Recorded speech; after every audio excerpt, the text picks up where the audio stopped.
Somireddy Chandramohan Reddy comments. శాసనసభ సమావేశాలు జరుగుతున్నాయి. 11 సీట్ల రెడ్డి ఇంట్లోనే శాసనసభ సమావేశాలు పెట్టుకుంటున్నాడు. 10% బలంతో వస్తే ప్రతిపక్ష హోదా ఉంటుంది. 1994లో ఉమ్మడి ఆంధ్రప్రదేశ్లో కాంగ్రెస్కి 26 సీట్లు వచ్చాయి. అప్పుడు ప్రతిపక్షం ఉండాలంటే 30 సీట్లు గెలిచి ఉండాలి. కానీ వాళ్ళు ప్రతిపక్షం కోసం పోరాడలేదు, సమస్యలపై పోరాడారు.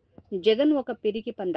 ఇక్కడికి వస్తే మా మొహాలు చూడ్డానికి ధైర్యం లేక ప్రతిపక్ష హోదా కావాలని అడుగుతున్నాడు. నీకు రోజు మొత్తం మైకిస్తే మేము గోల్డ్ కొరుకుంటూ కూర్చోవాలా? అందరికి నమస్కారం. ఇప్పుడు శాసనసభ సమావేశాలు జరుగుతున్నాయి ఆంధ్రప్రదేశ్లో. ఆయన 11 సీట్లు రెడ్డి గారు నేను శాసనసభకి రావటం ముగించాను అన్నాడు. నేను ఇంట్లో శాసనసభ సమావేశాలు పెట్టుకుంటాను అన్నాడు. సరే, అది నీ ఇష్టం. బ్లేమ్ గవర్నమెంట్ మీద వేస్తున్నాడు, స్పీకర్ మీద వేస్తున్నాడు. నాకు ప్రతిపక్ష పార్టీ హోదా ఎందుకు ఇరు అంటాడు. ఓకే, 11 సీట్లతో అంటే 10% స్ట్రెంగ్త్లో వస్తే ప్రతిపక్ష హోదా, అది రానప్పుడు నాకు ప్రతిపక్ష హోదా కావాలంటున్నావు. 1994లో ఉమ్మడి ఆంధ్రప్రదేశ్లో 294 అసెంబ్లీ స్థానాలకి 26 స్థానాలు కాంగ్రెస్ గెలిచింది. నీ మాదిరి ఇంట్లో కూర్చోలే. పి జనార్దన్ రెడ్డి విరోచితంగా పోరాడాడు 94లో. పి జనార్దన్ రెడ్డి ఆనాటి కాంగ్రెస్కి 30 సీట్లు రావాలి, ప్రతిపక్ష హోదా కావాలంటే 26 వచ్చినాయి. ఆ రోజు ప్రతిపక్ష హోదా కోసం పట్టుబట్టి ఇంట్లో కూర్చోలే.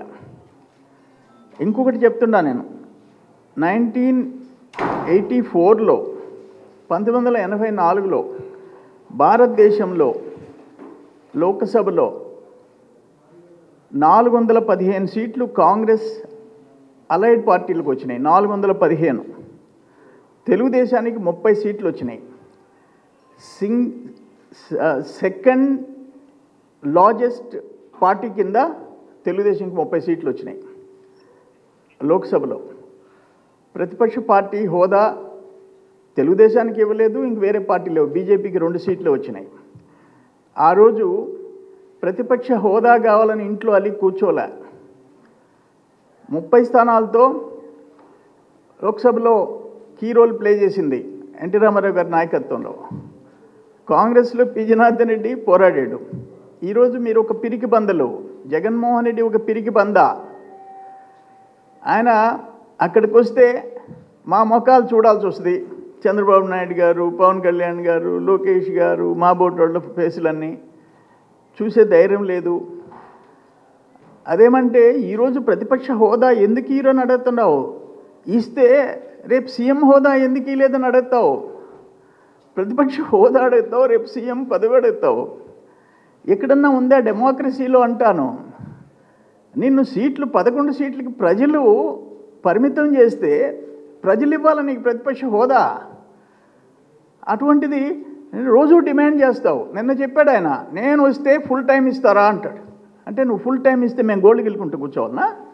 164 సీట్లుండే మా కూటమి మేము గోల్డ్ గెలుకోవాలన్నా? ఈరోజు శాసనసభలో జరిగే సమావేశాల్లో మేము అందరం అధికార పక్షం అని చెప్పేసి ఇంట్లో కూర్చోవటంలా, ఇష్యూస్ రైజ్ చేస్తున్నాం, ఫైట్ చేస్తున్నాం, ప్రభుత్వం దృష్టికి తీసుకెళ్తున్నాం. జరిగే చర్చలు మీరు చూస్తున్నారు. నీకు గంట టైము, నిన్న ఆయనకి ఇంట్లో కూర్చుంటే గంట పట్టిందంట. ఆ గంట 2 గంటలు శాసనసభలో కూడా ఇవ్వాలా?